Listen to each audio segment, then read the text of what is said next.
Hi there, I'm Jeff Bisti, and I want to talk about COBOL because I just wrote my first COBOL program.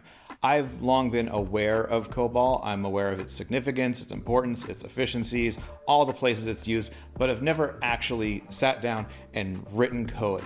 And I wanted to do that so I could form my own opinions based on experience. Now, what I wrote is not complex, it's not pretty, but it's mine, and I'm proud of the fact that I actually did it myself.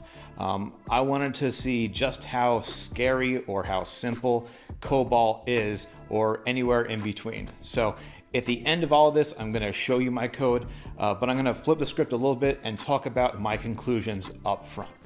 So first off, COBOL is simple. And simple in this sense doesn't mean that it's weak or it's out of date. It's a language that is specifically built to handle massive amounts of data with maximum efficiency. You don't write COBOL to spin up a web server inside of it. You write your logic in COBOL and then you extend that out through transactional managers. And it doesn't matter if your code is very, very simple.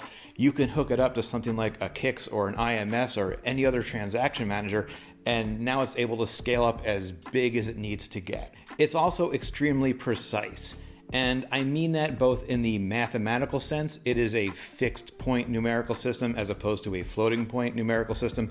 So it can do a ton of operations and you still have that same precision at the end. There's a great article about this linked somewhere in here. But it is also precise in the sense that it does exactly what you tell it to do, no more, no less. There's no surprises, there's no magic. If you tell it a piece of data looks like this, your data better look exactly like this. But once it's locked on, it does exactly what it needs to do time and time and time again. And that is why it is the foundation for so many high volume transaction systems. COBOL is what's known as a structured programming language. It expects things to be in certain places, in certain orders, and it likes its definitions to be upfront and in full. There are a lot of good coding practices and things you really ought to do that are enforced in COBOL, and that's what gives it its structure. And that structure gives us this two-way street. On one hand, it's really easy for me to look at COBOL code that somebody else wrote and just kind of trace through it and say, okay, I know what they're trying to do here. I know what this does. There's not a whole lot of opportunity to hide complexity in there. On the other hand, if I'm familiar with my data, my input, my output, what I want to do with it, writing code is fairly straightforward. I knew I wanted to write a program, but I didn't just want to do another Hello World in COBOL. There's actually plenty of those out there right now. So I started taking a look around in my makeshift home office, which is also my makeshift home studio. And I was looking down at my guitar pedal board, and I thought, I've spent a whole lot of time rearranging that over the past couple weeks because there's not much else to do. And I thought, this could be like an interesting kickoff for a project. There's all sorts of manufacturers, there's all sorts of different products and prices and features and stuff like that. What if I were to generate some data based off of that and use it for a program? So I went to reverb.com, I got a listing of pedals and prices and manufacturers, and I put those into 3 different files. And I thought, what I'll do with these? I will combine those into one and then sort them on one of those keys. That's kind of a simple project to start out with, and it also has some sort of, business underpinning to it. And I got to work. So let's take a look at that. Let's dive right in. I'm using VS Code with the Zoe Explorer plugin so I can look at my files and my output, and I'm using the IBM Z Open Editor to get all that nice formatting and all those helpful messages on my COBOL code. All of this is described in the open source COBOL training hosted by the Open Mainframe project. Links to that and more below. The thing about COBOL code is that it is divided into major divisions. That's really part of its structure. There's the identification division. That's where you give information about the program itself. There's the environment division. That's where you set up things like files. And you can see all that going on right here. I've got these 3 files here. That's information about the types of pedals. And then there's 3 other files. This work file right here, that's an in-program temporary file. It uses that for sorting and merging.